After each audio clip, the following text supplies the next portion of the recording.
Hello everyone. आज इस video में हम बात करेंगे फार्मास्यूटिकल इंजीनियरिंग के टॉपिक के बारे में। तो जो टॉपिक हम कवर करने वाले हैं इस वीडियो में वो है आपके हीट ट्रांसफ़र से रिलेटेड। तो हीट ट्रांसफ़र आपके फार्मास्यूटिकल इंजीनियरिंग की यूनिट सेकंड है। तो इसमें हम हीट ट्रांसफ़र में जो देखने वाले हैं वो है आपके हीट इक्विपमेंट। तो हीट इक्विपमेंट आपके हीट एक्सचेंजर हैं। तो हीट एक्सचेंजर में का हम थर्ड पार्ट देखेंगे, floating head two pass heater. तो floating head two pass heater के बारे में हम देखने वाले हैं इसमें। तो ये जो पिक्चर है, ये जो डायग्राम है, ये डायग्राम आपके floating head two pass heater का है। देखते हैं इसका construction. It's construction is the same as a tubular heater with some modifications. तो जो ट्यूबलर मींस आपके two pass floating head heater है, ये सेम आपके ट्यूबलर हीटर की तरह ही है।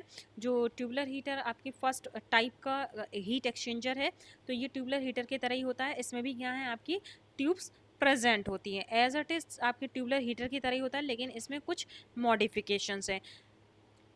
ठीक, नेक्स्ट देखते हैं। Two pass floating head heater consist of a bundle of parallel tubes, these are enclose in a shells. तो जैसे आपके ट्यूबलर हीटर के अंदर भी क्या है, आपके पैरेलल ट्यूब्स अरेंज होती हैं, तो यहाँ पर भी क्या है, आपकी पैरेलल ट्यूब्स अरेंज होंगी और ये ट्यूब्स क्या है, आपके सेल केजिंग के अंदर प्रेजेंट होगी। तो यहाँ देख लेते हैं हम, यहाँ स्ट्रक्चर देखते चलते हैं। तो यहाँ पे देख रहे हैं आप, यहाँ पे क्या है, आपके पूरा ये क्या बना हुआ है, ये केजिंग्स। केजिंग मीन्स जो सिलेंड्रिकल शेप का जो स्ट्रक्चर बना हुआ है, this is called केजिंग।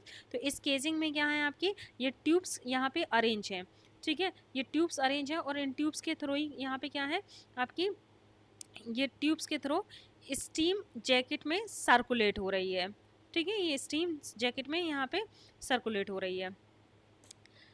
The right side of the distribution chamber is partitions and fluid inlets and outlets are connected to the same chamber। तो यहाँ पे आप देख रहे हैं, जैसे आपकी क्या है, ये जो टू पास फ्लोटिंग हीटर है, टू पास फ्लोटिंग हीटर के कंस्ट्रक्शन में चेंज क्या है, tubular heater two pass heater से कहाँ चेंज है, यहाँ पर भी क्या है, सेम ट्यूबलर हीटर की तरह दो क्या है, डिस्ट्रीब्यूशन चैम्बर बने हुए हैं left hand side and right hand side corner में। ठीक है, लेकिन टू पास हीटर के अंदर क्या है, यहाँ पे देख रहे होंगे आप, यहाँ पे यहाँ पे क्या हो जाता है, यहाँ डिवाइडेशन हो जाता है। अब डिवाइडेशन कैसे, जैसे आपकी सिंगल पास मैकेनिज्म अप्लाई हो रही थी ट्यूबलर हीटर में, लेकिन आपकी टू पास हीटर में क्या है, आपकी जो फ्लूइड फ्लो हो रहा है, वो फ्लूइड फ्लो कैसा होगा, इस कंडीशन में। ठीक है, तो यहाँ पे क्या है, ये टू या कहें ये हेड जो बना हुआ है, इस हेड के थ्रू यहाँ पे क्या है, जो लिक्विड है, लिक्विड दोबारा से रिसर्कुलेशन होगा ट्यूब्स के थ्रू। ठीक, तो यहाँ पे क्या है, आपके बेंड्स प्रेजेंट है, आउटलेट और इनलेट बेंड्स प्रेजेंट है। तो यहाँ पे क्या है, इनलेट बेंड प्रेजेंट है, जो क्या है, जहाँ से आप कोल्ड वाटर को एंटर कराएंगे। ठीक है, ये आउटलेट है, जहाँ से क्या है, आपका जो फ्लूइड है, वो फ्लूइड रोटेट होते हुए आपके ये आउटलेट के थ्रू बाहर निकलेगा। तो यहाँ पर भी क्या है, आपके टू डिस्ट्रीब्यूशन चैम्बर्स प्रेजेंट है। ठीक है, और जहाँ पे आपके इनलेट और आउटलेट है, वहाँ पे क्या है, इस सिंगल डिस्ट्रीब्यूशन चैम्बर की क्या है, दो पार्टीशन है, और इसी चैम्बर से आपका फ्लूइड एंटर होता है, और इसी चैम्बर के थ्रू जो हॉट फ्लूइड है, जो कोल्ड फ्लूइड हॉट फ्लूइड में कन्वर्ट हुआ है, वो फ्लूइड यहाँ से मूव होता है। स्टीम और other vapours introduce through the inlet provide to the sales.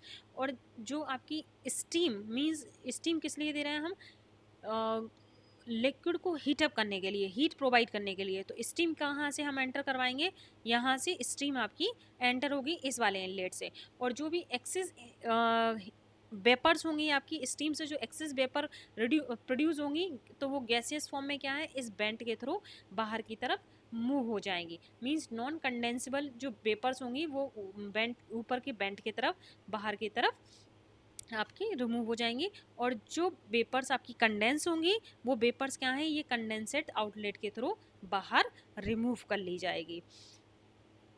ठीक, नेक्स्ट देखते हैं। Provisions are made for the escapes और non condensed vapours and exist for the condensates. तो यहाँ पे यही दिया है कि जो बेंट बना हुआ है ऊपर की तरफ, यहाँ से क्या है, आपकी नॉन कंडेंसेबल या कहें वेपर्स गैसेस फॉर्म में बाहर की तरफ निकल जाएंगी, और जो वेपर्स ठंडी होंगी, कंडेंस्ड हो जाएंगी, वो वेपर्स इस आउटलेट से हम बाहर कर लेंगे।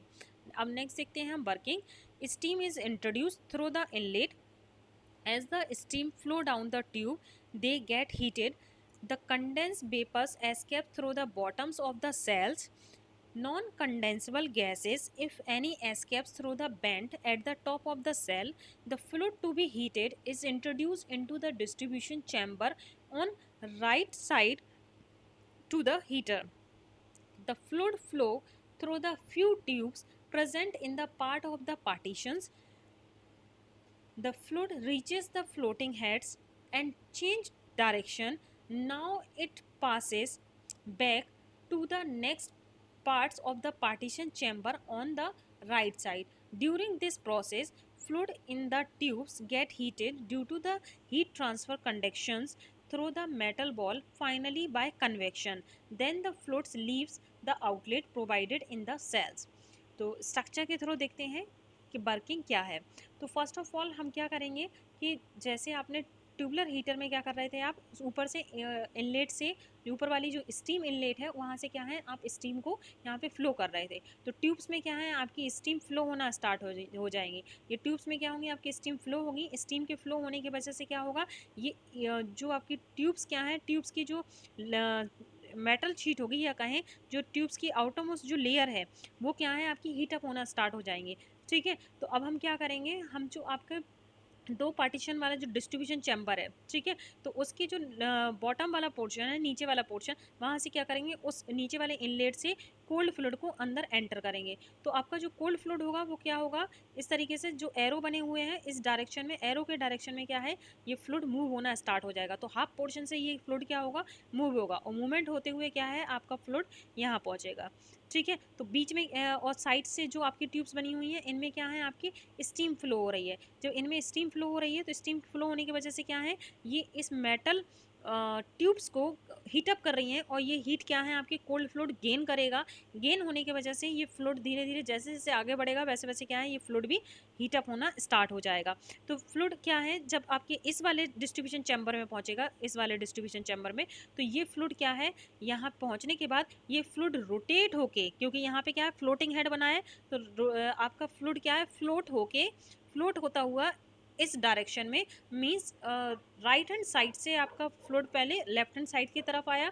अब लेफ्ट हैंड साइड से क्या है फ्लोटिंग हेड के थ्रू फ्लोट फिर से रोटेट होके राइट हैंड साइड की तरफ फिर मूवमेंट करना स्टार्ट कर देगा। तो आपकी फ्लूइड की डायरेक्शन यहाँ पे जो लिक्विड आएगा कोल्ड लिक्विड वो क्या है आपकी फ्लूइड की डायरेक्शन राइट हैंड साइड की तरफ मूव हो जाएगी। तो ये फ्लूइड क्या है धीरे धीरे आपकी ये इस तरफ राइट हैंड साइड में दोबारा से राइट हैंड साइड की तरफ आ जाएगा और धीरे धीरे क्या है इस distribution upper part distribution chamber के अपर पार्ट पे ये फ्लूइड यहाँ से कलेक्ट होगा और यहाँ से क्या करेंगे हम आउटलेट के थ्रू इसको बाहर निकाल लेंगे। जो कोल्ड फ्लूइड आपका हॉट फ्लूइड में कन्वर्ट हो गया इसको हम बाहर निकाल लेंगे। तो यहाँ पे जो हीट प्रोवाइड हो रही है ये सेम जैसे ट्यूबलर हीटर में हीट प्रोवाइड हो रही थी एज इट इज़ यहाँ पे भी हीट प्रोवाइड हो रही है बाय कन्वेक्शन मैकेनिज्म। ठीक है, तो आपकी जो एक्सेस वेपर्स होंगी वो एक्सेस वेपर्स कहाँ से निकलेंगी या ऊपर वाले बेंड से और जो वेपर्स आपकी कोल्ड वाटर को हीटअप करने के टाइम पे जो इस ठंडी हुई हैं वेपर्स वो वेपर्स क्या है कंडेंस वेपर यहाँ से ये नीचे वाले आउटलेट से हम कलेक्ट कर लेंगे। तो ये था आपके वर्किंग वाला पोर्शन जो आपकी फ्लोटिंग हेड्स का था। नेक्स्ट देखते हैं हम advantage in a cell and tube heat exchanger tube and cell get expanded due to the difference in temperature. It's lead to the losing of time sheets and buckles the tubes. तो यहाँ पे क्या है जो आपकी advantage है cell and tube से heater exchanger के मीन्स जैसे आपकी ट्यूबलर हीटर का मीन्स अगर ट्यूबलर हीटर की बात करें तो ट्यूबलर हीटर में क्या है आपके जो टाइम कांटेक्ट था वो टाइम कांटेक्ट कम था क्योंकि वहाँ पे क्या है सिंगल पास मैकेनिज्म थी। ठीक है, जैसे आपने राइट हैंड साइड से लेफ्ट हैंड साइड से फ्लूइड को फ्लो कराना स्टार्ट कर रहे थे तो राइट हैंड साइड से आपका फ्लूइड सिंगल पास में ही क्या है बाहर की तरफ मूव हो रहा था। लेकिन यहाँ पे क्या है फ्लूइड का जब एक बार फ्लूइड अंदर मूवमेंट करेगा तो वो क्या है डबल रोटेशन होगा उसका। एक बार फ्लूइड अंदर मूवमेंट करेगा दोबारा से फ्लोट होकर फ्लूइड क्या है उसी डायरेक्शन में फिर से रोटेशन करेगा जिससे क्या है आपका फ्लूइड ज़्यादा से ज़्यादा हीट को गेन करेगा। ठीक है, तो ये था इसका एडवांटेज। तो आज हमने इस जो वीडियोस है इस वीडियोस में हमने देखा फ्लोटिंग हेड्स हीटर्स जो जो कि आपकी हीट एक्सचेंजर है, हीट एक्सचेंजर का थर्ड टाइप है। तो इसमें हमने इसके बारे में इसका कंस्ट्रक्शन देखा कि किस तरीके का इसका कंस्ट्रक्शन है, वर्किंग क्या है, किस तरीके से ये वर्क करता है। सो आई होप आप लोगों को ये पोर्शन क्लियर हुआ होगा। So thank you so much.